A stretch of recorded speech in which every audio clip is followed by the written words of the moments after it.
Hello, everyone. I'm Nancy Friedman. I am president of the Greater Houston chapter and a trustee on the National Board of Directors of Americans United for Separation of Church and State. For 75 years, AU has brought together people of all religions and none to fight in the courts, legislatures, and in the realm of the public square, public opinion, to protect every American's right to believe as they want, as long as they don't harm others. AU is the only organization dedicated solely to working as a shield to defend separation of religion and government, which guarantees freedom of religion, including the right to believe or not believe for all. At its core, this foundational principle is really about freedom without favor and equality without exception. But frankly, for a lot of the time AU has been around, many Americans haven't really been that concerned about this foundational principle because they think that it doesn't really affect their everyday lives. But recent governmental actions have made a lot of people realize that it is important, that it does or can affect their everyday lives. Decisions that they would like to make, such as when, whether, or how to raise a family, where to work, what should be taught their children in public schools, and whether they can access health care that they need.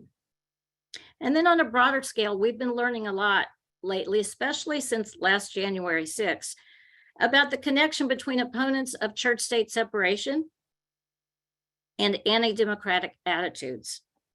Voting is at the heart of this challenge to our democracy because, after all, voting is the most powerful way for us citizens to express our voices. And at the same time, it's an effective way for those in power to hold on to their power. So that's why we brought you tonight's program. And we're glad that you, especially with everything going on in the world currently, but especially today, we're glad that you have decided to share your time with us to watch this webinar. Now, I want to let you know a few things as you watch. First of all, Americans United is a nonpartisan organization. So our focus tonight is on Christian nationalism, that political movement and its supporters, and it will be defined for you in a few minutes. Second, you cannot be seen or heard during this webinar. If you have a question or comment, please put it in the Q&A, not the chat. I will be monitoring the Q&A during the webinar. So if you have a problem or you want to know about AU and something I can answer, I will do that promptly. Questions that you have for the panelists, and we encourage you to pose them, put them in the Q&A. Those will be asked later on in the program. We have enabled closed captioning. So if you feel that you need that to help you listen, by all means, avail yourself of that. This program is being recorded. The link to the recording will be emailed to everybody who registered for this webinar. And our chapter will put the link to the recording on our chapter's website, on our social media, and in our next monthly newsletter. We will also post it on our chapter's YouTube page, and you can find the YouTube page on our social media accounts, on our website, and in everything that we send out. And then before we end tonight, we're going to tell you about some things that you can do to help as we all confront this issue. If you need to leave before the end of the webinar, though, I'd like to ask you now to consider, if you are not already a member of Americans United, you consider joining tonight. And if you are a member, that you make sure to keep your membership current. I also ask you to join us on social media. When you get an action alert from Americans United, that you do what you can, that you follow us on social media, and that you share these programs and the communications with other people.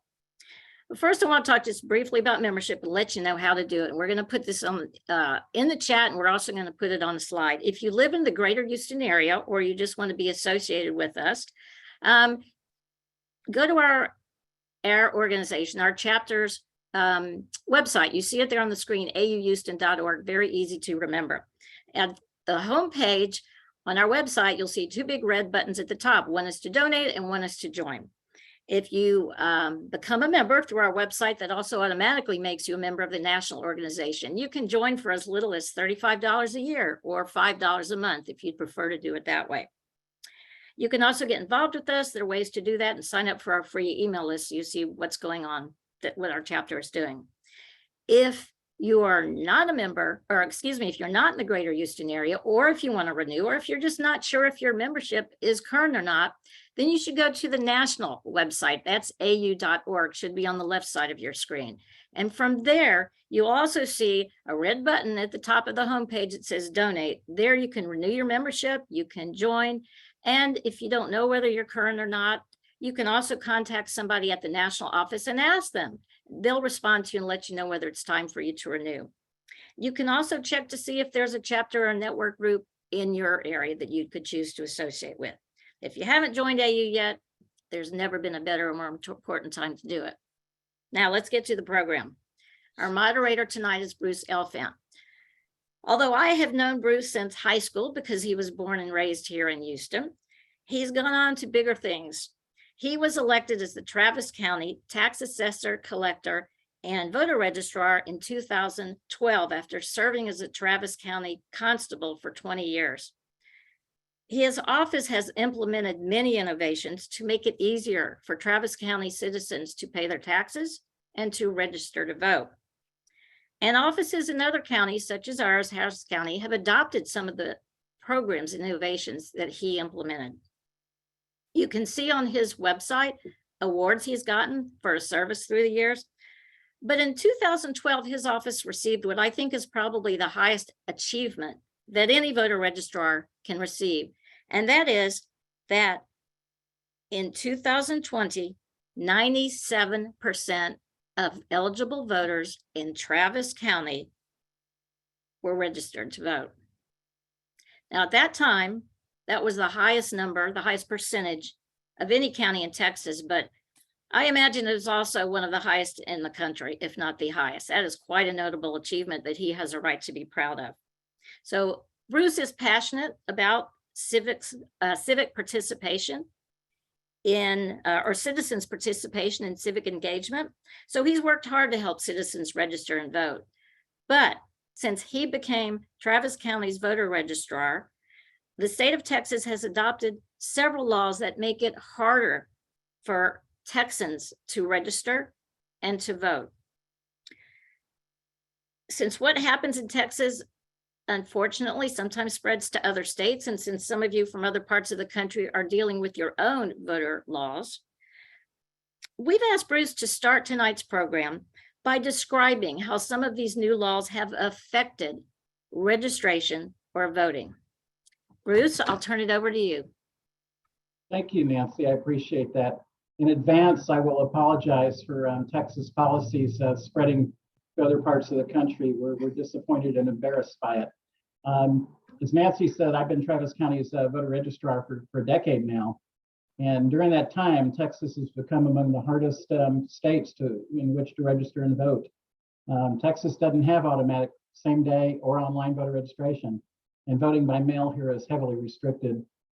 With the demise of Section 2 of the Voting Rights Act, redistricting has turned into an exercise of politicians picking their voters rather than the way it's supposed to be, where voters pick their politicians. I was actually a plaintiff in the Texas federal redistricting lawsuit, which divided Travis County into 5 congressional districts that meandered into far-flung parts of Texas. We're the largest county in the nation that didn't have our own member of Congress. And spoiler alert, we lost it at the Supreme Court on a 4-5 vote, unfortunately. Many Texas counties have reduced the number because of Section 2. Many counties have been able to reduce the number of polling places and voting machines, especially around college campuses and in minority areas. About 10 years ago, Texas passed what was the most restrictive voter ID law in the nation. According to the Secretary of State, the voter ID law disenfranchised at least 2% of registered voters. And since then, the federal courts have come in and made it a little bit less restrictive, but it's still restrictive, and citizens don't understand what the new law is, and the state hasn't done much to help educate them. In 2019, I received a directive from the Secretary of State's office to remove 4,500 people from the voter rolls, alleging that they were non-citizens. I received notice at about the same time that I received that directive that the governor and attorney general had sent out press releases citing massive voter fraud. There was no voter fraud. We sued the state and we won. The most recent election bill passed by the state legislature included a mail ballot provision that requires the same ID that was used when you registered to vote. I can't remember whether I registered 15 years ago with my driver's license or my social security number. And unfortunately, 17% in Texas couldn't remember either. That's the number of mail ballots that were rejected because they guessed the wrong ID. And that's shameful. The same elections bill that directed Loving County, with a population of 75 people in West Texas, it is the smallest county in the nation, and Harris County, at 4 million people, be limited to a single mail ballot drop box for the entire county. So Loving County gets one, and Harris County gets one, and it has an impact. And finally, I'm disturbed by the number of election officials in Texas and around the nation who have been intimidated and threatened because of the work they do. I have a very good friend who's a city clerk who denied a recall petition because it didn't meet the requirements. And she had death threats and had to have a 24/7 security detail for a month. And she quit, like other election officials in Texas who quit. So who's going to come behind them? And sadly, the people doing the intimidation are getting what they want. And I don't know how we deal with that. So each of these efforts can shave a point or two off of the totals, the vote totals. And that's very dangerous when they add up like this. I'm really interested to hear what our guests have to say about the origins and impacts of these voter suppression efforts in Texas and around the nation. So let's get started. We're really lucky to have two wonderful guests. And Sarah Posner is the author of Unholy, How White Christian Nationalists Powered the Trump Presidency and the Devastating Legacy That They Left Behind. Her 2008 book, God's Prophets, Faith, Fraud, and the Republican Crusade for Values Voters, explored the unholy alliance between the Republican Party and the prosperity televangelists. She's a reporting fellow with Type Investigations. Her investigative reporting and analysis on the religious right in Republican politics has appeared in Rolling Stone, The New Republic, Vice, Huffington Post, Reveal, The Nation, Mother Jones, The New York Times, The Washington Post, The American Prospect, Talking Points Memo, and many other publications. It would be hard to miss her. She's a widely cited expert and frequent commentator on religion and politics. Andrew Seidel is the Vice President of Strategic Communications for Americans United, an author and attorney who's defended the First Amendment for more than a decade. Andrew is the author of 2 books, Founding Myth, Why Christian Nationalism is Un-American from 2019, and American Crusade, How the Supreme Court is Weaponizing Religious Freedom, was coming out in September, and he might have some information about that to share. Andrew joined in the Freedom from Religion Foundation as a constitutional attorney and later became director of strategic response, running a nimble unit known as the Strategic Response Team and helping elevate that organization's profile. Andrew contributed to the groundbreaking report, Christian Nationalism at the January 6, 2021 insurrection, which was published by the Baptist Joint Committee and the Freedom from Religion Foundation. He joined Americans United in March of 22. So thank you so much for both of you for joining us this evening. And I'll start with Andrew. Andrew, tell us, what is Christian nationalism? Where did it come from and what's it about? Oh, it's my pleasure to be here. Thank you so much for inviting me. I'd like to start off by asking, do we have a government of the people, for the people, and by the people? Or is ours a government of, for, and by the conservative white Christians? Because that really is the fight that we are in right now. And Christian nationalism is an existential threat to our republic. So what is the nature of that threat, right? What is Christian nationalism or white Christian nationalism? It is a political theology that's based on the claim that America was founded as a Christian nation, that we're based on Judeo-Christian principles, and then most importantly, that we've strayed from that foundation, that America has gotten away from its godly roots. Or as my brilliant co-panelist Sarah Posner described it, Christian nationalists believe America had a divine Christian founding and that patriotic believers must rescue it from secular and satanic forces. Now, the idea that America was founded as a Christian nation is not really up for historical debate. Historians settled that issue long ago. America was not founded as a Christian nation or on Judeo-Christian principles. Those claims are meant to rewrite our history to justify hateful, exclusionary, bigoted, and voter suppression policies and power grabs right now. So Christian nationalists use the language of return to justify granting unwarranted, unconstitutional privileges to a waning demographic in the name of that returning to those godly roots, or as the Supreme Court has been saying a lot lately, in the name of, quote, history and tradition. So white Christian nationalism really is not a scholarly debate about our founding. It is an attack on who we are. Really, they are claiming that they are the true heirs of the American experiment. So the goal is to redefine America according to that Christian nationalist identity, and then to reshape our law accordingly. Basically, to rewrite the Constitution so that it creates two classes of people: the right kind of conservative Christian and everyone else. Power and privilege. These are the goals. And I just want to be clear about one thing. That's that not every American Christian is a Christian nationalist. I also want to be clear that I'm not concerned with whether or not Christian nationalism is scriptural or biblical or theologically accurate or Christian. I oppose Christian nationalism because it is a threat to our democracy, to equality, to truth. And plenty of Christians oppose Christian nationalism on similar or additional grounds, including some of my friends and colleagues like Sam Perry, Andrew Whitehead, Amanda Tyler, who runs the Baptist Joint Committee for Religious Liberty and who started the group Christians Against Christian Nationalism, Jamar Tisby, and Thea Butler.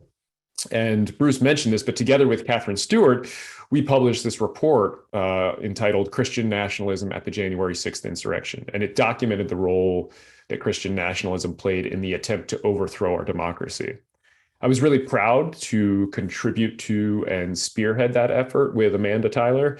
And I just want to touch on it briefly, and then I'm going to hand it over to Sarah, because I think it's a perfect and obvious, perhaps too obvious, really, example of what we are talking about here tonight: voter suppression, right?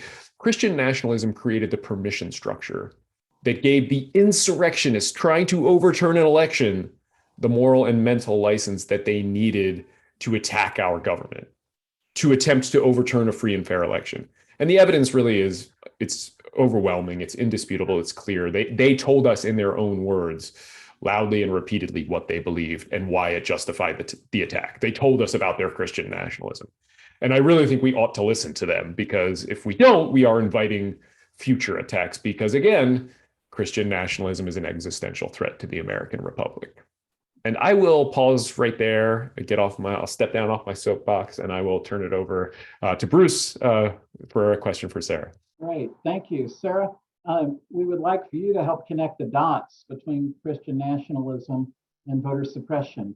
How did the two become connected, and what are the impacts?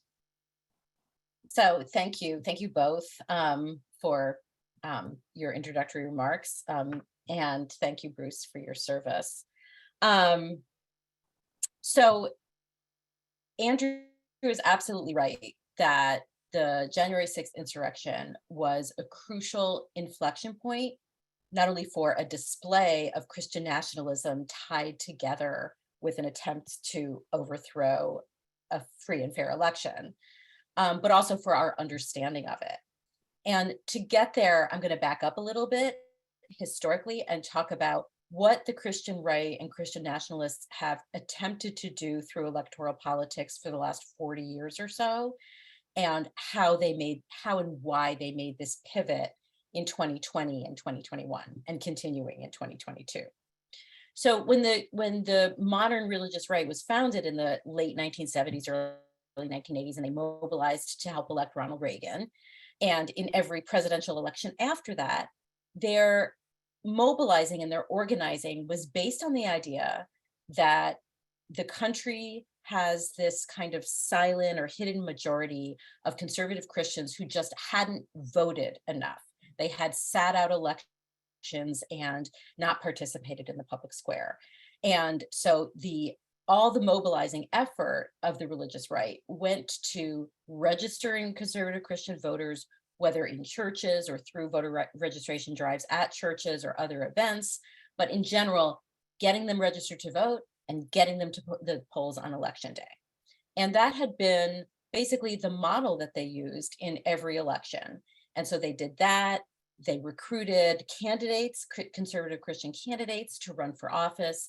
And they built this entire infrastructure around the idea that if we can get all the conservative Christians out to the polls on election day. And if we can have conservative Christian candidates who will govern from a biblical worldview, then we will restore that Christian heritage that Andrew talked about, that mythical Christian heritage that Andrew talked about, that they believe is the defining, the foundational principle of the United States.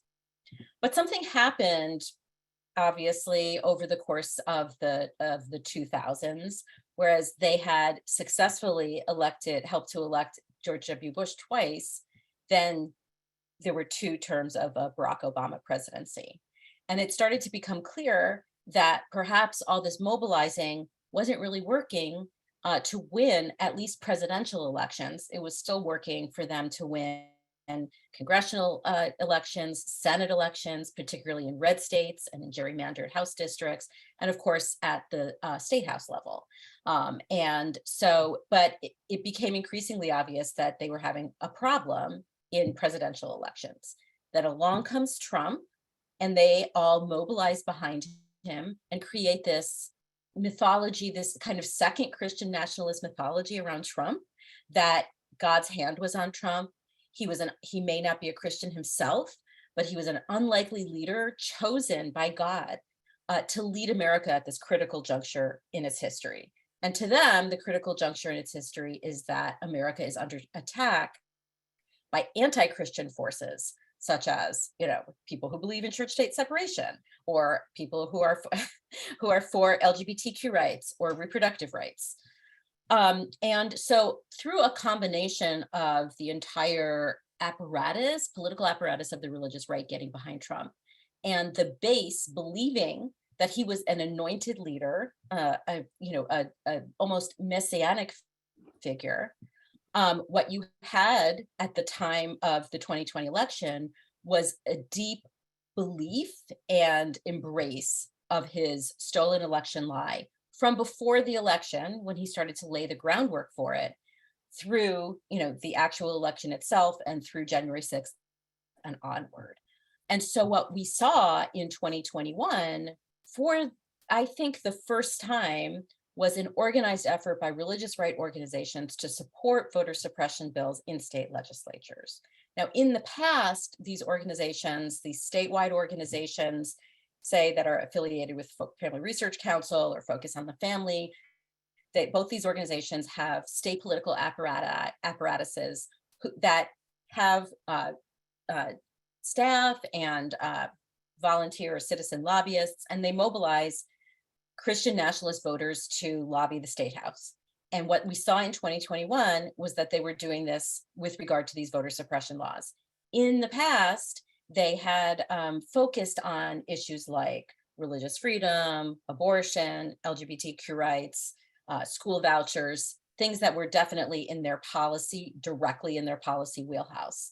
But what we began to see in 2021 was a very intense mobilizing for these voter suppression bills, and the energy was built upon the idea that the false claim, the lie that the 2020 election had a lot of fraud, and we needed to have these laws so that there would be quote unquote election integrity. So when you hear a conservative talking about election integrity, that's what they're trying to say. They're trying to say that there was a lot of fraud in the 2020 election. Donald Trump probably actually won. And we need to have these laws like eliminating drop boxes, making voting by mail harder or impossible, eliminating same-day voter registration, those sorts of things, in order to restore election integrity. And really what we have now in the run-up to the midterms and the 2024 election is a Republican Party that is supporting and a Christian nationalist movement that's supporting the Republican Party, supporting candidates who are embracing and explicitly saying that they will act upon this lie that there's fraud in elections. So I'm sure you have some more questions, and thank you. I'm sure. Thanks. I'm sure our audience has a bunch of questions, and feel free to put your questions in the question box, and I have plenty of questions too. My first question for Andrew is, I thought that houses of worship weren't supposed to get involved in politics. So how does this happen, and how is it allowed to happen? But this is a really good question. It goes to the Johnson Amendment, which is actually a wildly popular rule. And essentially what it does is it ensures that charitable donations go to charitable works, not to partisan political campaigns. The rule is very popular with nonprofits, with clergy, and with houses of worship. But there is a very small vocal minority led by Christian nationalists that are working to overturn the Johnson Amendment. And I'm sure people will remember that Trump made this a centerpiece of his initial campaign. He's going to destroy the Johnson Amendment. He pretended to do that in an executive order that he signed in the Rose Garden on the National Day of Prayer that actually did nothing. And, I mean, it's a very basic principle, right? Once you conceive of this and frame this whole concept in the right light, it all makes sense. And it's basically this: tax exemption is a privilege, not a right. And the government can attach strings to that privilege. And that includes, you don't get to spend your tax exempt funds on partisan elections, right? We want charitable donations to go to charitable works, not to partisan political campaigns. So there's no question of religious freedom or free speech, because everybody here has religious freedom and free speech. Now, the rule applies to charities, nonprofits, and houses of worship, including churches. And they are just prevented from endorsing or wading into partisan politics in their official capacity. Pastors can still talk about who they voted for on their personal Facebook page or with their family. They just don't get to do so from the pulpit. And again, no free speech or religious freedom issue there, because we're talking about tax exemption. You don't have a right to be tax exempt. You have that privilege, and the government can attach strings to that privilege. But we are seeing an active push against the Johnson Amendment, which I do believe is yet another power grab by the Christian nationalists, they're led here by the Alliance Defending Freedom, which is the group that's kind of out in front, working to do Pulpit Freedom Sunday and try to orchestrate a legal challenge to the Johnson Amendment on First Amendment grounds, either free speech or religious freedom or both. And with a normal court that had not been packed, I would expect that challenge to fail. But with this court that has been packed by Leonard Leo and Mitch McConnell and Donald Trump, I would not necessarily expect that to win. However, it's a long-standing rule that's wildly popular. Everybody wants it to stay in place.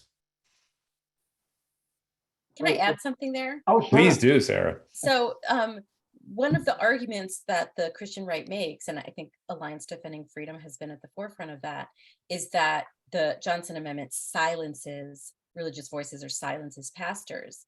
And as Andrew said, it's a rule that basically is, makes your tax exemption contingent on not getting involved in partisan politics. It doesn't actually silence them.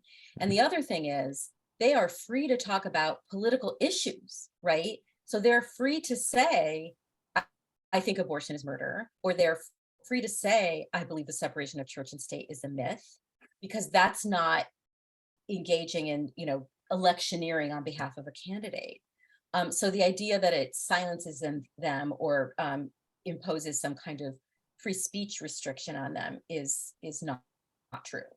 Yeah, and I thank you for pointing that out. And I love the example of Martin Luther King Jr. This rule was in place when he was doing all his great work, and it didn't prevent him from talking about those important issues, right? He just didn't wade into partisan campaigns like a presidential election, for instance, or a midterm election. Well, we got a question on this topic. It asks them, how were the Catholic bishops able to contribute $3 million to the recent election in Kansas? And my guess is that they have a 501c3 or something that enables them to get around it. But I don't know if either of y'all know anything about that. Or we can generalize the topic about religious money in politics. Yeah, I don't know about the Catholic bishop's financial contribution. I assume the questioner is asking about the recent abortion referendum in Kansas. That's what I'm guessing. Yeah. Yeah, I don't have at my fingertips whether that happened, and I don't know who it was done. What mechanism was used for the money. Okay. And I'm not familiar with it either, but I mean, we have, it's not an uncommon thing that we see trying to find workarounds for this, right? I mean, one of the big ones that has been exposed again after the fact, because our campaign finance laws are a little opaque and not as great at forcing transparency as we would like them to be. Again, thanks to the Roberts Court, was the Prop 8 push in California and the LDS Church funding that pretty extensively. So it's not necessarily uncommon to see these things, but when you get religious organizations that are that wealthy and that large, they can fund ways around the law oftentimes. Great. Thank you. I have a messaging question that came up. So after the 2020 election, 62 courts looked at these issues, looked at the facts in these cases, these election contests, and found that there was no material fraud. President Trump's Attorney General, his national security advisor, I can go on and on about the credible people in power who said that there's no fraud here. So how is it that their messaging is so powerful that millions and millions of Americans can dismiss 62 courts? I thought that's the way we settle disputes in this country. And they dismiss these courts and have bought into the big lie. Go ahead, sir. I think something that's really important to understand about Trump's followers right now, and people who are sort of, diehard Trump supporters, and even people who aren't necessarily diehard Trump supporters, but are staying silent on the stolen election lie or the election fraud lies. The important thing to understand about them is that they are not consuming the same sources of news that everyone else is. And that's by design. Throughout the Trump presidency, his supporters in the religious right encouraged their followers to disregard the quote unquote fake news, right? They encouraged people to watch Fox News or listen to this radio host or that radio host. I've seen sitting senators give speeches to audiences of conservative Christians, telling them not to listen to the fake news media, but to listen to the Facebook feed of their friend from church, or something of that nature. And this was the kind of wall that they built around Trump during his first impeachment proceeding, and that really galvanized the base to disbelieve and to discount and disregard all of the evidence in that impeachment proceeding. And the same has been true with every other legal problem that Trump has had, from the insurrection, his second impeachment, and then to the raft of other legal perils that he finds himself in. And this was not that hard for them to do, from the standpoint that the religious right already had a very robust media infrastructure for itself, religious television, podcasts, radio shows, and so forth. And so I think that they've been so inculcated with the idea that this is fake news, or any legal proceedings against Trump are a witch hunt or a hoax, or all of it, that it is very difficult to penetrate that with actual facts.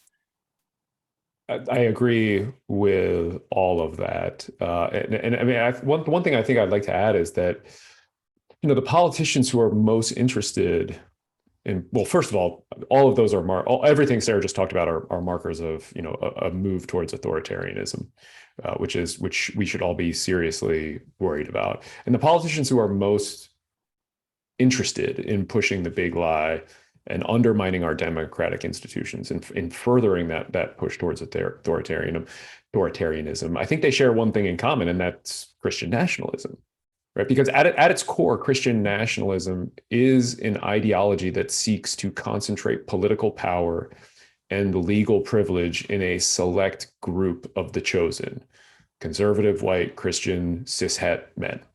All others are relegated to this lower class, including in the eyes of the law. They are fighting quite literally to create a Christian nation.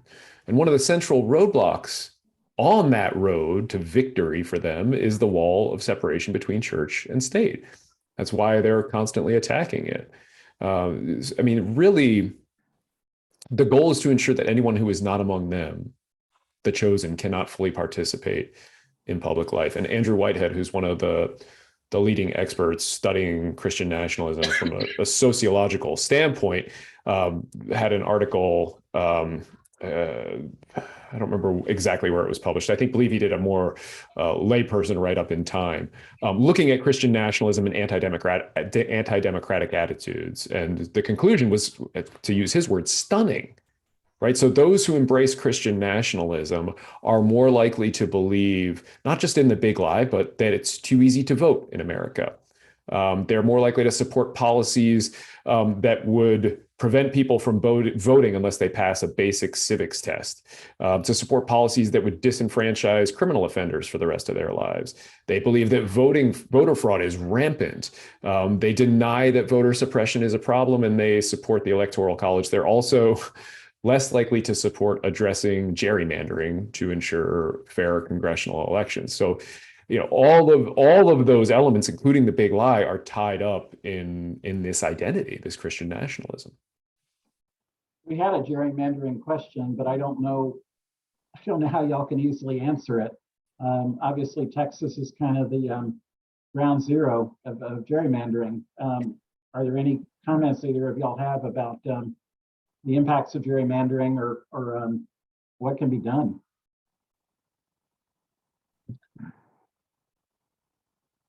Well, I can talk to the impacts.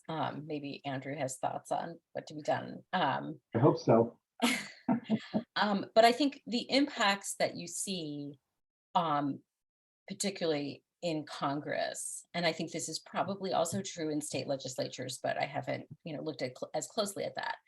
But when you look at Christian nationalist ideas, right, they are not popular with the general population, right? But we seem to have an outsized number of Christian nationalist members of Congress relative to their popularity with the general public. And so, if you look at a gerrymandered district that keeps electing, to use a Texas example, Louis Gohmert, who, espouses a lot of Christian nationalist ideas, I would say is a Christian nationalist. For sure. Or, more recent entrants into this space are Lauren Boebert and Marjorie Taylor Greene. But it doesn't look very likely that any of these office holders are going to have a serious challenge to them in their reelection campaigns. And then as a result, because they have these very loud voices and are really trying to be disruptors in some way in Congress as opposed to being legislators, they're injecting a lot of this Christian nationalist talk into our national politics, and it's out of proportion to what most Americans think about these Christian nationalist ideas. I think the thing that I would add to that is that one of the reasons we are seeing that also has to do with the Supreme Court. The Supreme Court gutted the Voting Rights Act in 2013 in the Shelby County case, again in 2020 in the Brnovich case, and then it upheld partisan gerrymandering in 2019 in the Rucho versus Common Cause case. And essentially what the court said was that, look, partisan gerrymandering is a political problem, and if you want to solve it, you have to vote, which is nonsense. The only appropriate response is to laugh in disbelief at that. But it's no coincidence. It's not an accident that they gutted the Voting Rights Act and okayed partisan gerrymandering before they set their sights really on Roe versus Wade and the separation of church and state. It's not a coincidence that those decisions came before this term. This truly fateful term. These things are all tied up together. And I'll just add, if you want to read more about it, I got a book here that comes out on Tuesday. Thank you. There's an interesting question in the chat room about the role Israeli issues may play. We know that the far right seems especially fond of Israel and very incredibly supportive of Israel. what role may Israeli issues play in the Christian nationalist movement? Well, many, but not all, Christian nationalists are also Christian Zionists. But one of the interesting differences of opinion, I guess you might say, within Christian nationalism on these questions is made quite visible by the rampant anti-Semitism in some Christian nationalist circles. So while you have many evangelical churches that are Christian Zionist, and they would, profess to support the state of Israel, you see a lot of Christian nationalists, particularly like if you want an example, at the insurrection, there was a lot of like anti-Semitic iconography and T-shirts and that sort of thing. That the Camp Auschwitz guy is an example of this kind of disgusting anti-Semitism that was on display there. So there is kind of both things going on at once, but I think in terms of like politicized religious right actors, whether mega churches or religious right organizations, the Christian Zionism within those organizations is actually quite strong, and plays a really significant role in just their view of electoral politics in the United States because of candidates they choose as a result of this, but also just in terms of their view of foreign policy. How can you explain why women and non-white people follow Christian nationalism, or do they? They do. They do, yeah. Well, I mean, throughout history, people who have followed political movements or ideologies that seem to outsiders to be contrary to their own interests. So it's not like that in general is not a new thing.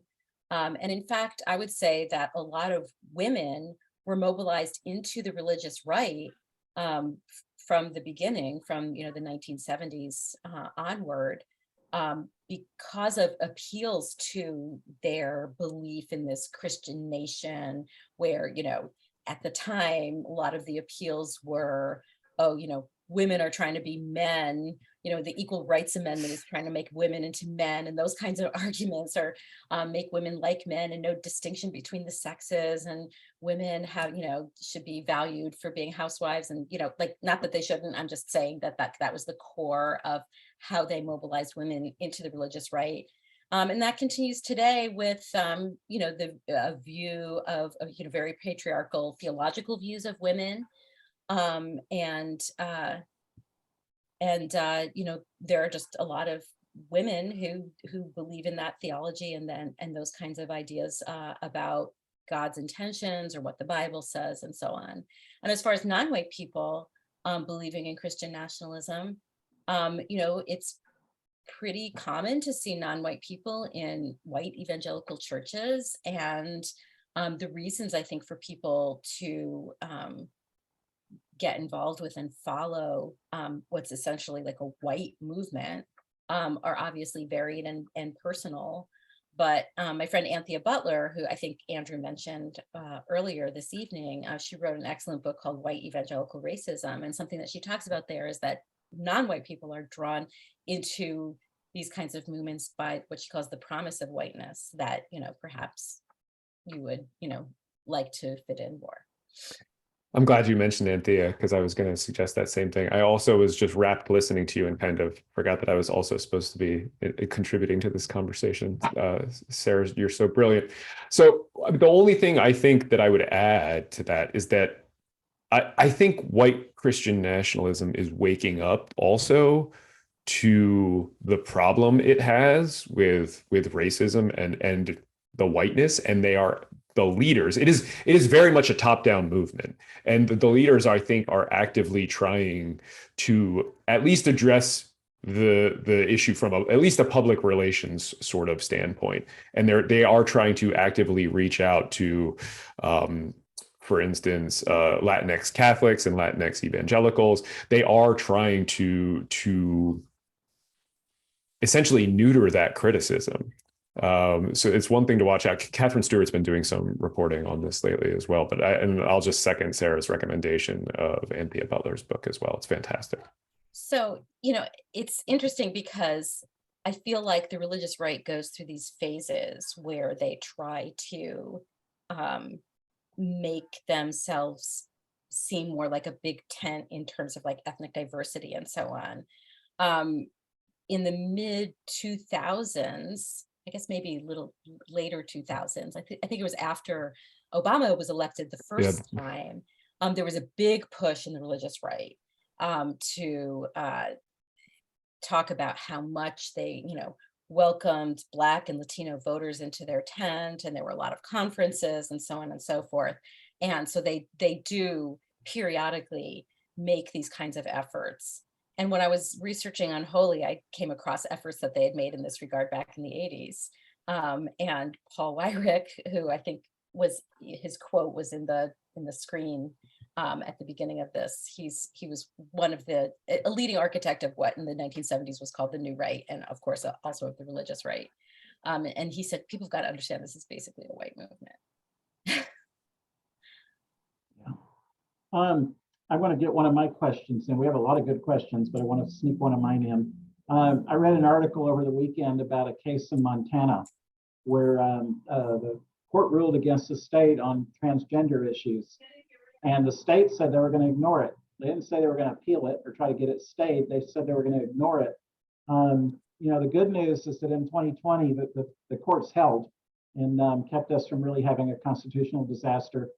What do y'all see with the courts in Christian nationalism going forward? I was really kind of jarred by this article I read. And I don't know if it's isolated or if this is something we can come to expect. And how's that going to play out? Yeah, I certainly think our courts are in very serious trouble right now. And I think that is largely the result of Leonard Leo helping pack the Supreme Court and the lower federal judiciary, including the appellate court. I mean, you're able to predict with pretty good accuracy how a case is going to turn out depending on what judge it's in front of. I mean, there's a reason Trump chose to bring his special master. Absurd. I can't even begin to describe from a legal standpoint how absurd that. I hesitate to even call it a case. A case is too kind of a word for it. He never filed a complaint, so yeah, I was genuinely just like struggling. Like, I'm not even sure what you call that because it's so nonsensical.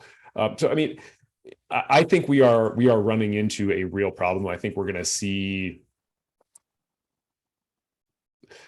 this come to a head, I think, soon. You know, and I'll just take a minute to get into Leonard Leo because I think that is worth doing. He is universally recognized as the man who orchestrated the hostile takeover of the Supreme Court. There was a former employee who described his mission like this. He said, Leo figured out 20 years ago that conservatives had lost the culture war, abortion, gay rights, contraception. Conservatives didn't have a chance if public opinion prevailed, so they needed to stack the courts.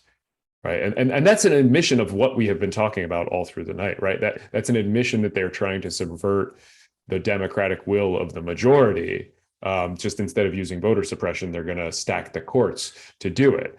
And Leo, another person described Leo as the quote, monitor of the various judicial nominees is what they mean here. So the monitor of the various nominees' ideological purity.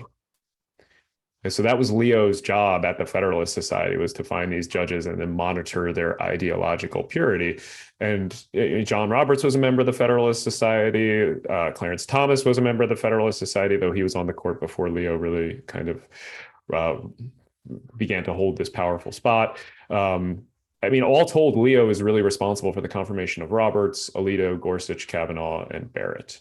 And that's 5 votes on the Supreme Court that he chose for their ideology. I think people really need to be worried about the state of our courts right now. And if you want to learn more about that, you know, American Crusade, How the Supreme Court is Weaponizing Religious Freedom is out on Tuesday. You can get it in fine bookstores anywhere. pick up a copy. So, what Andrew says is true. I also think that, obviously Leo was not acting alone. He wielded a lot of power and raised a lot of money to do this, but these were also views that were shared by a lot of powerful people in the religious right in terms of what they needed to do to the court in order to prevail on these big ticket items like church-state separation and Roe and Obergefell and all of that. But I think that your question, Bruce, really goes to rogue state actors who are planning to or signaling that they would disobey a court order.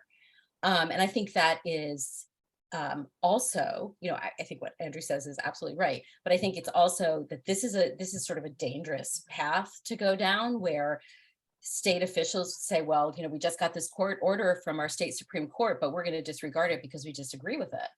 And I think that, to me, it's shocking but not surprising that they would say that. And I saw that same article that you were talking about.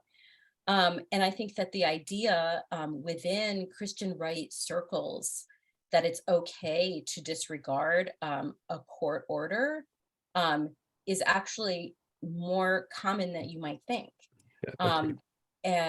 Back in, I want to say the late 2000s, I guess, or the late 2010s, I did a story about the law school at Liberty University, Jerry Falwell's university, and how Matt Staver, who was at the time the dean of the law school and now is affiliated with this Christian right legal group called Liberty Counsel, but he taught a class in which he taught the students that, God's law was superior to man's law. And if you ever found yourself in a situation where a court order, man's law, conflicted with God's law, it was a perfectly acceptable exercise of civil disobedience to disregard the court order. And that's a pretty shocking thing to be teaching law students and future lawyers. But the fact that that was taught and was sort of considered acceptable tells you a lot about the thinking of a state official who would say that. And I think also Trump has Trump's lawlessness has opened the door for a lot of this. I think all of that's true, and I think that we're going to see a divide. I mean, I wouldn't be surprised if we see the liberal jurisdictions doing something similar with very conservative decisions in the future. I mean, I think we're headed to a pretty dark place when it comes to this. And I mean, you're absolutely right, Sarah, too. I think you can go back to Brown versus Board of Education as an example where they did everything they could to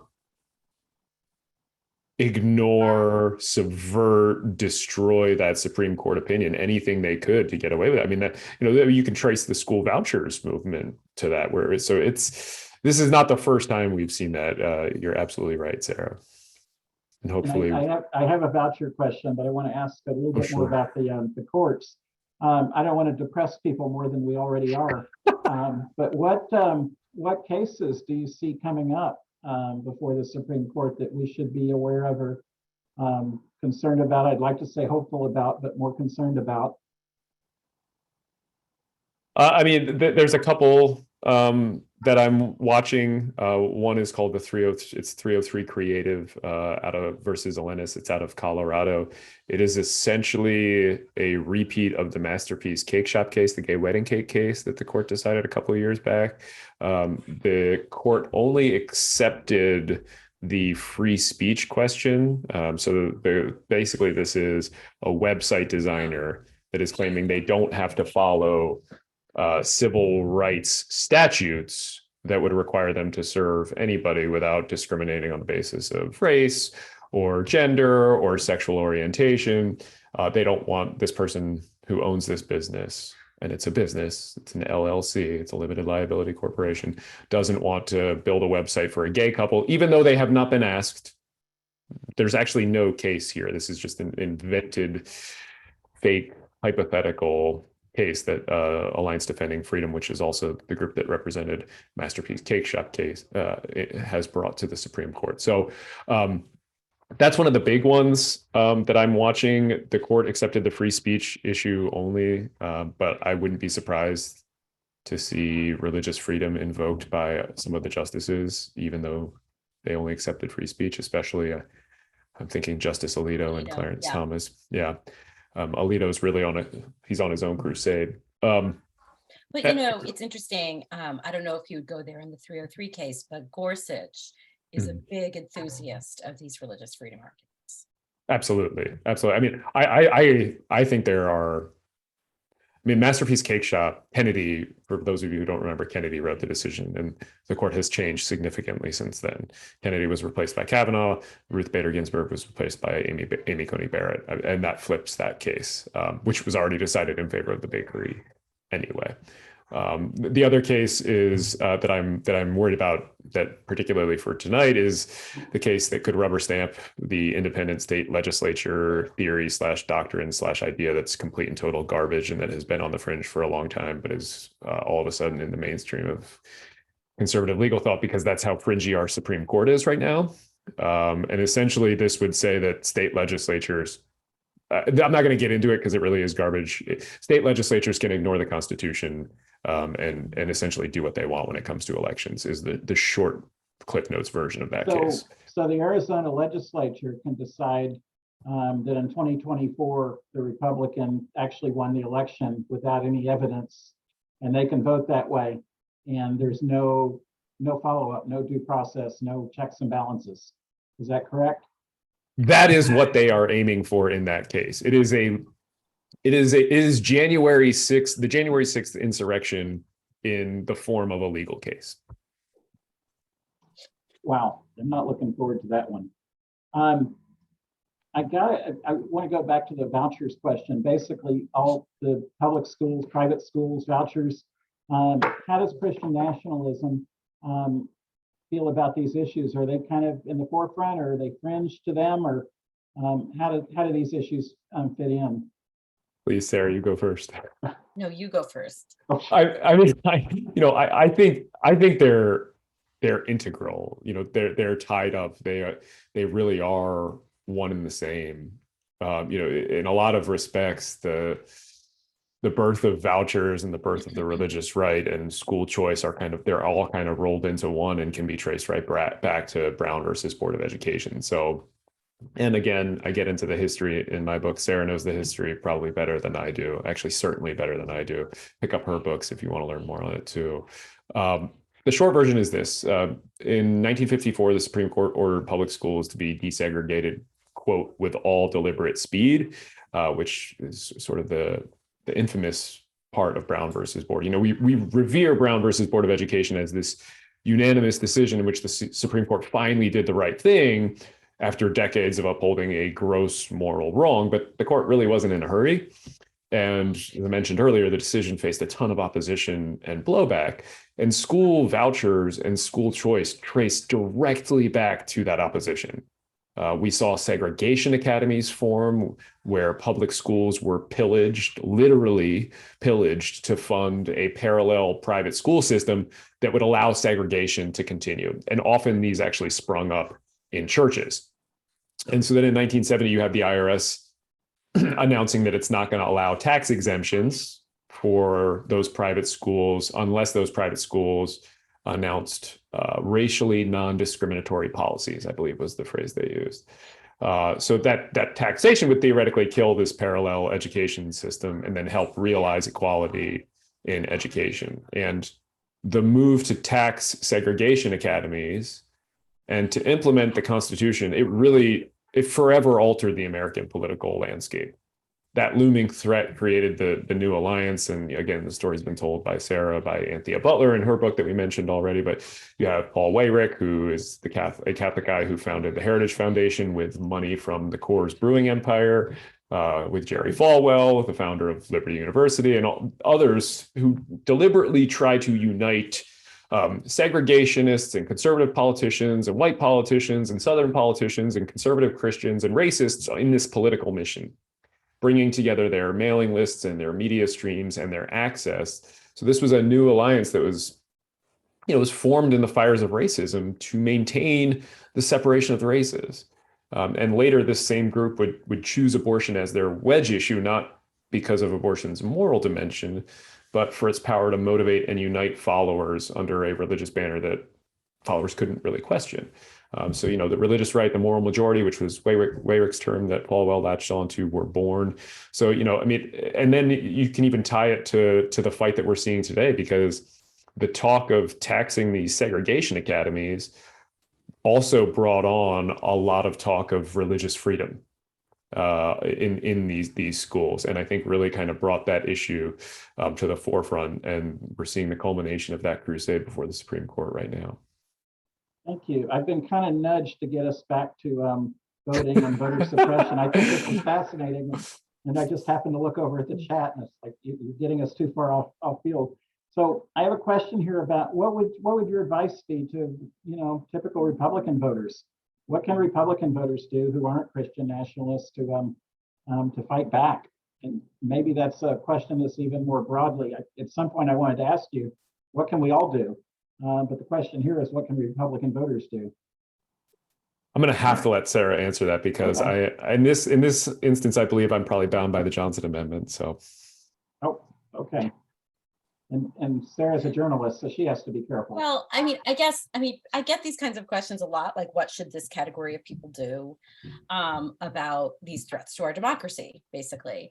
And I think it's very important for people to understand what the threat is, right?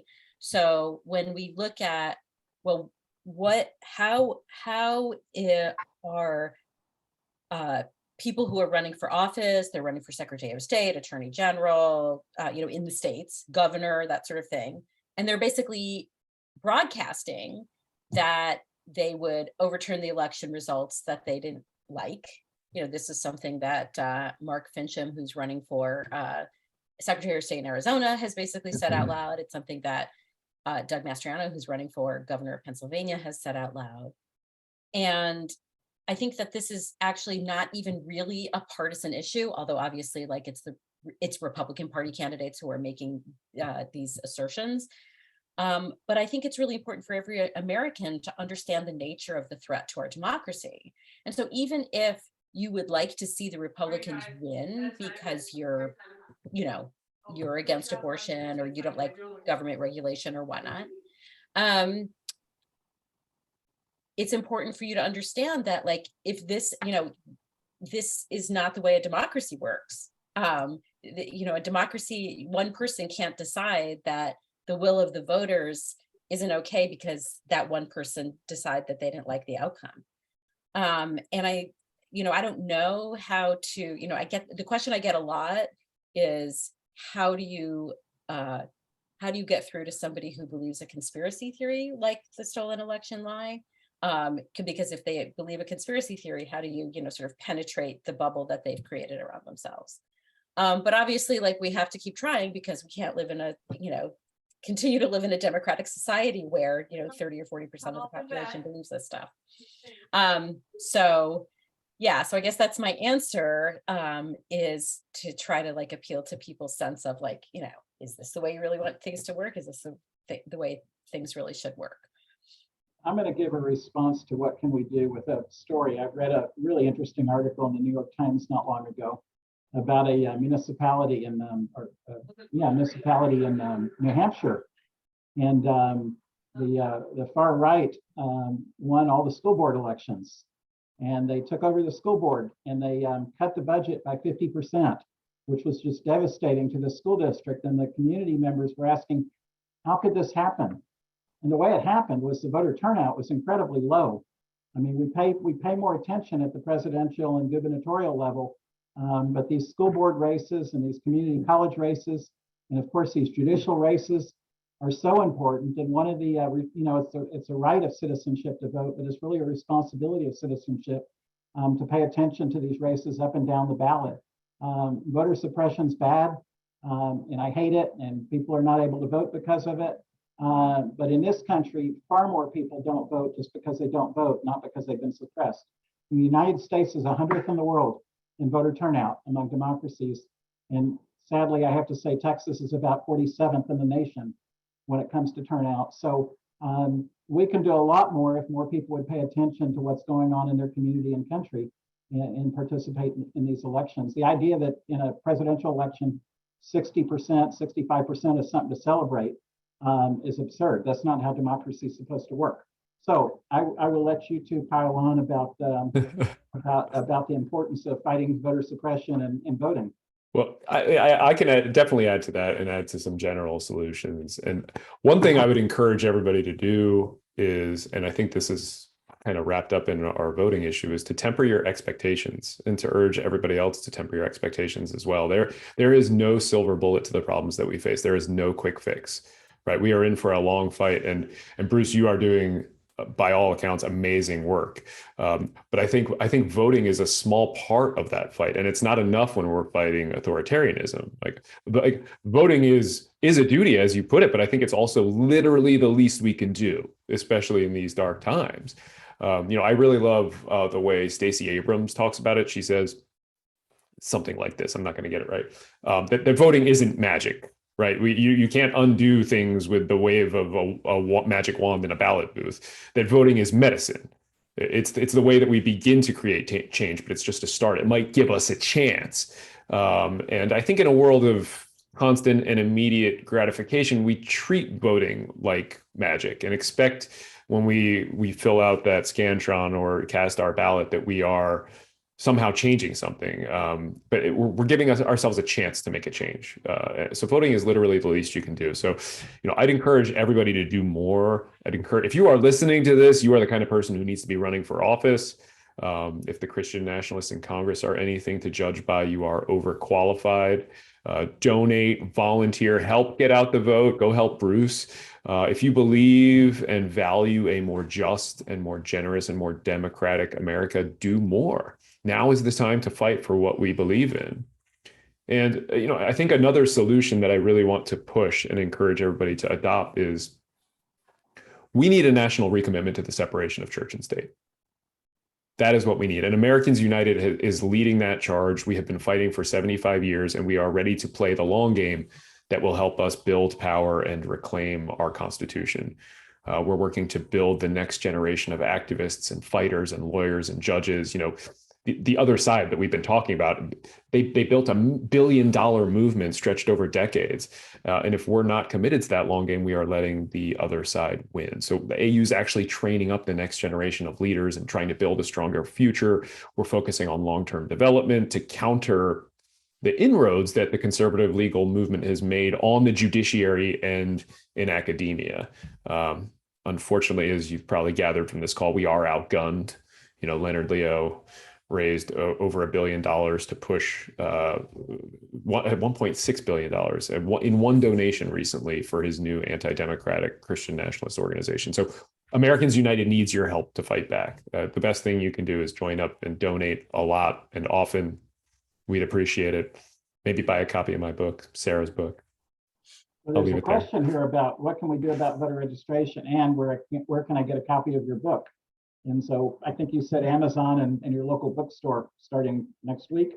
Yes, support your local bookstore if you can. I think that's the best thing to do. And in terms of voter registration in Texas, the voter registration deadline is October 11th at midnight. And if you're a Texan and you're not a volunteer deputy registrar, you should be. Contact your local election office and sign up so you can get out there and make sure that everybody's registered. And then we got to connect the dots to get them out. That's kind of the short-term homework assignment to have a historically high turnout. All right, let me ask another question that I've been wanting to ask. So the question is, what happens this November when a lot of these Christian nationalist type candidates lose? How do you see that playing out? Are we going to have more violence, or what's going to happen? What would you expect?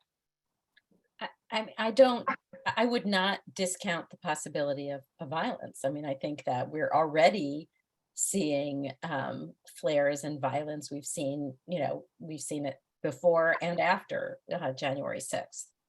And so I hope it doesn't happen, but I don't think that, I hope that law enforcement is aware and prepared for it.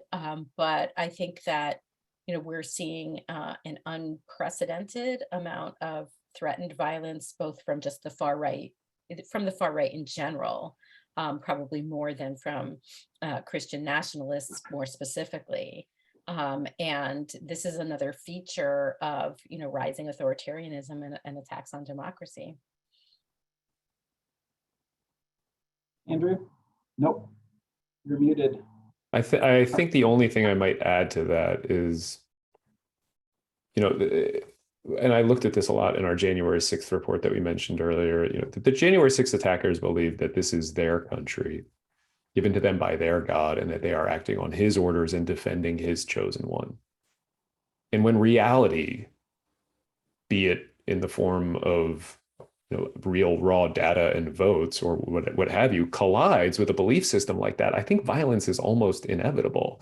I mean, that's what happened on January 6th, obviously. But, I think that's part of what happened in the rest of the country, too. I mean, you think about Shay Moss. She was the Fulton County election worker down in Georgia who testified at the January 6th committee, about how much she loved her job and how she loved helping people vote, and how the pushers of the big lie and that disinformation made her life just miserable and unsafe. And her mom was targeted. Their lives are just turned upside down. And all of that was in this effort to steal the election, or, as Trump put it on his phone call with Raffensperger, to find 11,780 votes.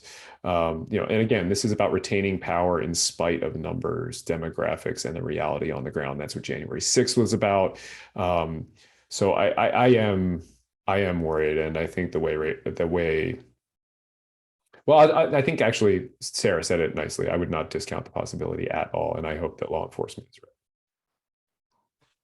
right. There's a question here about the January 6th committee, and some consternation that they really haven't taken up the Christian nationalism issue in their hearings. Do you think that they could be doing more, and do you have any reason to think that the next hearing or two that will be focusing on this a little bit more? To answer the second question, no, I don't think they will focus on it. And I kind of understand, politically speaking, why they haven't focused on it, because they have a lot of information about what actually happened on January 6th and the run up to January 6th that they need to convey to the public, so that the public understands who was involved, who was behind it, who did this, who did that, what was the sequence of events. And I don't necessarily think that it's vital to that conveying of information that they're uncovering to get into the role of Christian nationalism, because they're not really getting into the role of other ideologies necessarily. Like, they haven't carved out, okay, we're going to talk about why the Oath Keepers believe what they believe. They've just talked about the Oath Keepers or the Proud Boys or whomever, and what they actually did on that day. So I think it's consistent with the way that they've conducted the hearings. And I also think that I kind of understand politically why they've chosen not to do it, because I think that there isn't evidence that, say, leading Christian right political organizations were involved in January 6th or anything like that. And it was definitely the Christian nationalism was fueled by the Jericho March and that sort of thing. But other than that, I don't know. I think it complicates matters for them. Would be hard to explain to the public in that kind of setting, in the hearing setting, and would be, would just add another layer that I think would be not necessarily necessary for what their purpose is. I think that's basically right. I think it goes to the purpose of what they're really trying to do with these hearings. And remember, the hearings are only a piece of what they're doing. It's a big public push, but it's not their final report. Yeah. It's not all the testimony that was given. J6 committee reached out to me and asked me to put some of our report into written testimony form. So, those things are happening. So just because we're not seeing it publicly, I don't know. I'm not necessarily upset about that, especially given that, Sarah's been writing about Christian nationalism for more than a decade. I've been writing about it for a few years, but it really only entered the mainstream media discussions in the last couple weeks almost. It started to after January 6th, but really we started seeing this term being used with regularity. I mean, recently this summer. So that, as Sarah said, that level of trying to have to explain to the country what this thing is and that it's got Christian in there is a big hurdle for a lot of folks. If you've ever talked about Christian nationalism, I'm sure you've also encountered it. So yeah, I kind of get it. But I also, on that note, I also think that the perpetuation of the stolen election lie and sort of the promise of potentially overturning 2022 or 2024 election results has led to a greater discussion of Christian nationalism. Yes, for sure. That somebody like Doug Mastriano, who expresses Christian nationalist belief, has these very Christian nationalist oriented campaign rallies, and that he has, and that he's running for governor of Pennsylvania, a critical swing state, all of that. I think that probably Doug Mastriano has probably done more than anyone but, say, Donald Trump in pushing this discussion and coverage of Christian nationalism into the national and mainstream media. Do you see, if the Democrats keep the Senate, do you see a possibility of a congressional committee looking at this? No? Okay. I had to ask one quick question. I'm being asked to wrap up, but I did want to ask one question at the bottom here. Do you see a possible backlash to what all's going on with Christian nationalism and voter suppression? In 2018, at least, around the country, there kind of was a backlash to what was going on. Are y'all seeing any evidence that that at least the mainstream public are reacting negatively to all this? I'm seeing some. I think it's anecdotal, and I think that's almost guaranteed to happen because white Christian nationalists are working to privilege the chosen few. So every victory that they notch alienates more people. It wakes more people up to the danger, and it drives more people away from them and into the arms of those of us who value equality. We hope everybody comes and supports Americans United. Their power-hungry aggression is growing our movement, but I don't have numbers that I can rely on. Okay. Do either of y'all have any final thoughts that you want to leave us with? And with that, we'll do that, and then we'll start moving back to Nancy Friedman. Go ahead, Sarah. I just wanted to thank Americans United Houston for inviting me to speak tonight, and Americans United for giving us Andrew to talk about it. And thank you, Bruce, for being such a great moderator. Thank you. I'd like to echo those thanks, Nancy and AU Houston, Bruce for moderating, and of course Sarah for agreeing to participate. Also, just mention, if you're in Houston, I'm speaking down there on Sunday, October 16th, 10 a.m. to talk about my new book, American Crusade. Again, available at fine bookstores everywhere. And I'll leave you with one final thought, because I can't resist, because I'm a lawyer and you're a captive audience, and that's just how we do things. American democracy rests upon the wall of separation between church and state. And our democracy crumbles when that foundation is undermined and attacked. And that's why Christian nationalism has mounted a sustained assault on that wall for the last few decades. And Americans United CEO Rachel Lazar often puts it like this.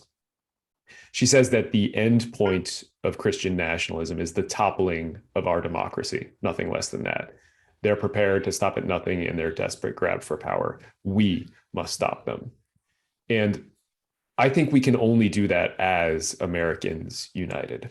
And that's why I'm so proud to be part of an organization that embodies that value in its very name.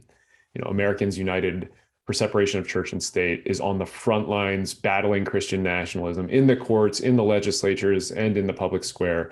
We are fighting for freedom without favor and equality without exception. And I really hope that you will join us. Well, thank you both. And I want to thank Americans United as well for all that you're doing and for including me in this very important discussion. And I want to leave everybody with one quote. When Benjamin Franklin was leaving Constitutional Hall in 1787, a woman stopped him and asked, Dr. Franklin, what kind of government have you given us, a republic or a monarchy? And he replied, a republic, ma'am, if you can keep it. And what he meant by keeping it is democracy requires investment. It's kind of like muscles. If you don't use your muscles, they atrophy. And if we don't continue participating in our democracy, the same thing will happen. As Andrew said, maybe Sarah, voting is the least we can do. We need to be paying attention to school board meetings. We need to be paying attention to legislatures. We need to be speaking out. We need to be correcting people when they say things that are just not true. We need to be active and engaged in our democracy. And I thank the organizers of tonight, and I thank our speakers, and I thank everybody who's in the audience. And let's go try to make our country better and more free. And with that, I will turn it back over to Nancy Friedman. Great. Well, thank you, Sarah, Bruce, and Andrew for this terrific program. We couldn't have picked better speakers and a better moderator to do this. We appreciate so much your contributions to the program. I mean, it was, as many of our recent programs have been, kind of scary, but it's better for us to know what we face. And as Andrew said, perhaps temper our expectations. But again, we so appreciate your, Andrew, Sarah, and Bruce, your contributions tonight. That Bruce and Sarah, we'd like to give you a one-year membership in Americans United. We hope that you consider that as valuable of a gift as we who have been members believe it is. You will, as part of the membership, get 11 issues of the Church and State magazine, which is very informative. And Andrew, well, I think your gift is just getting to be part of this wonderful organization.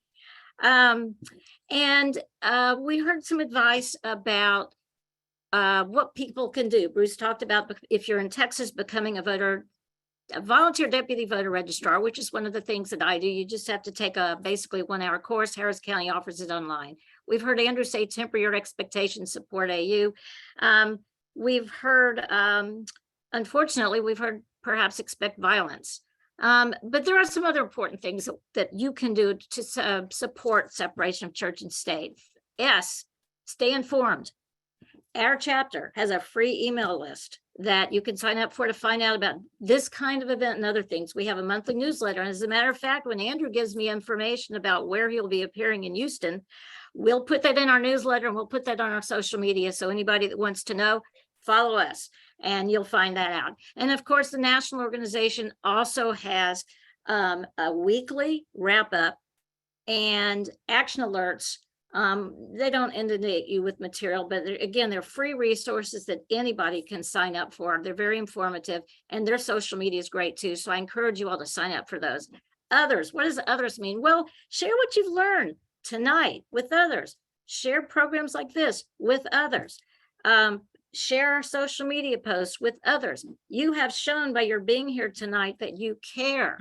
A lot of people, they may care, but they don't know what's going on. There's so many things going on in the world that it's just impossible for everybody to keep up with everything. This is important. So we encourage you to share what you learned from us. Write letters to the editor too. Express your opinion. I sometimes write things on Nextdoor, which some of us know about. That's a chat box or whatever it's called, chat room, whatever. But tell other people what's going on. Connect with your local chapter. We'd love to have you, those of you in our area, connect with us. You can, if you're a faith leader or you think your faith leader would be sympathetic to AU, whether you're here in the Houston area, in California, New York, wherever you are, connect them to AU, because AU, national organization, has a faith leaders network. They also, as Andrew told you, are talking about trying to get youth involved. They've had some great, they have internships. They had a wonderful youth academy this year. Too much for me to talk about. But there's so many great ways for people to get involved. So again, connect AU with your young people in your life, faith leaders, etc. And connect us with organizations that you may be a member of. Invite us to speak. Invite us to participate in conferences. If there's a coalition you think we might be able to join, please invite us and let us connect. A is ACT.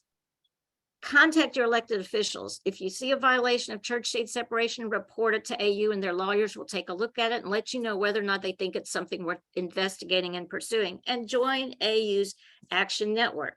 Probably 8 times a year, the national organization will contact members of the Action Network to take a position on certain issues. This week, for example, it's to support the American Library Association on opposing banned book. I guess it's banned book week. So those are simple things that you can do. The Americans United National Organization will email you about actions you can take. They'll send you graphics, and it's a way for you to get involved and again, let other people know. And finally, we get to S, the sort of the end of the acronym. And I've already talked to you about this, but I can't stress it enough. We need your help. Americans United has a lot of great plans and programs. Andrew is just one of the wonderful staff members that Americans United has that I've been lucky enough to meet. And like Andrew said, though, we're dealing with people on the other side who believe that this is their core. It's like giving at church, you know, they're tithing 10% of their income. Whereas on our side, people don't think of it the same way. We need your support. Membership starts at only $35 a year, or $5 a month if you want to do it monthly.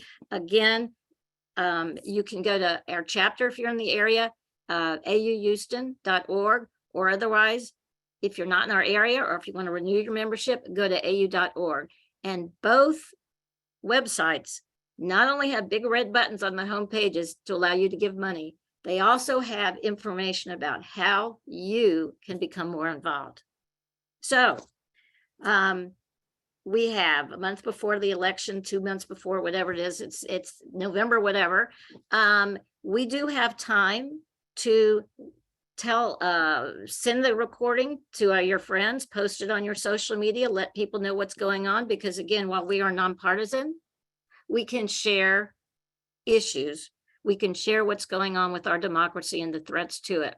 So thank you all very much for attending tonight. Thank you for staying with us. Thank you for those of you who have been members of AU, and hopefully we'll have a lot more join them after tonight. And we'll look forward to the next program. But make sure everyone on this call goes out and votes. Thank you. Good night.